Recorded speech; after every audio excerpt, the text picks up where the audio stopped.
Militer Indonesia rancang strategi pertahanan Nusantara gabungan kekuatan 3 matra untuk serbu musuh.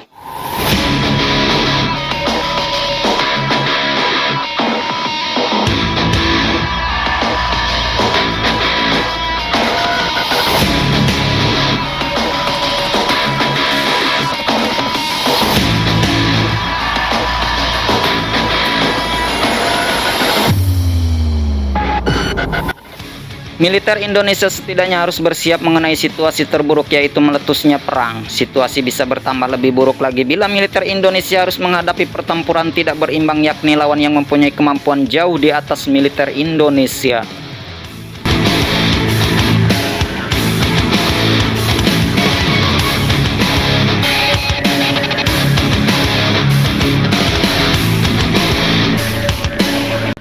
Hal ini pernah dialami militer Indonesia kala menghadapi agresi militer Belanda 1 dan 2. Dari segi persenjataan hingga sumber daya manusia, militer Indonesia kalah jauh, apalagi Belanda didukung oleh Inggris membuat pertempuran jomplang sebelah.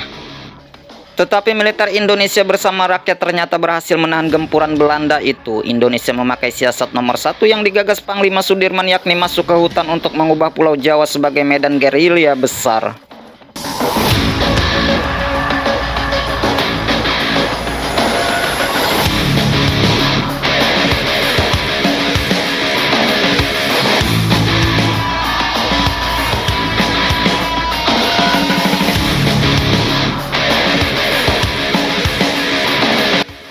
Sebuah taktik hit and run yang membuat prajurit Belanda kena mental, akan tetapi perlu diingat taktik gerilya dilakukan bagi pihak yang kalah dalam pertempuran. Saat ini kurang relevan rasanya jika Indonesia mengandalkan gerilya untuk mempertahankan wilayahnya. Harus ada strategi lebih konkret, yakni modern warfare atau memenangkan perang linear. Untuk memenangkan perang, Indonesia harus mengenali lawannya terlebih dahulu, kemudian baru mengenali kekuatan yang dimiliki diri sendiri. Untuk melakukan hal itu, angkatan bersenjata butuh dinas intelijen. Intelijen inilah yang mengumpulkan segala informasi lawan, mutlak harus mengenal lawan dengan baik, juga mengenal kekuatan diri sendiri.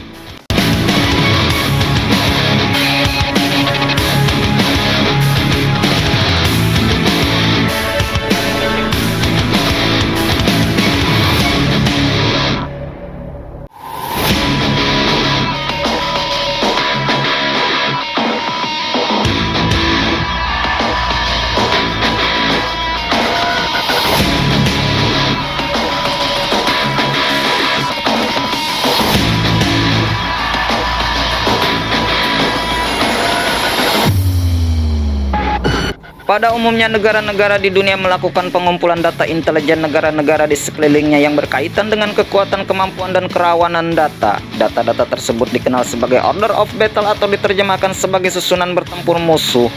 Data orbat disusun oleh badan intelijen angkatan ataupun satuan setingkat komando utama operasi.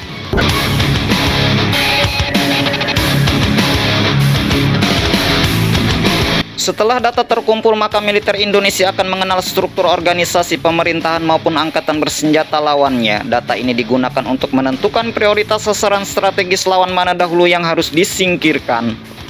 Komposisi yaitu sebuah struktur dan organisasi mulai dari tingkat angkatan ke bawah. Disposisi merupakan lokasi geografis dari kekuatan-kekuatan yang dinyatakan sebagai struktur komando dan kekuatan satuan penggempur strategis serta pertahanan.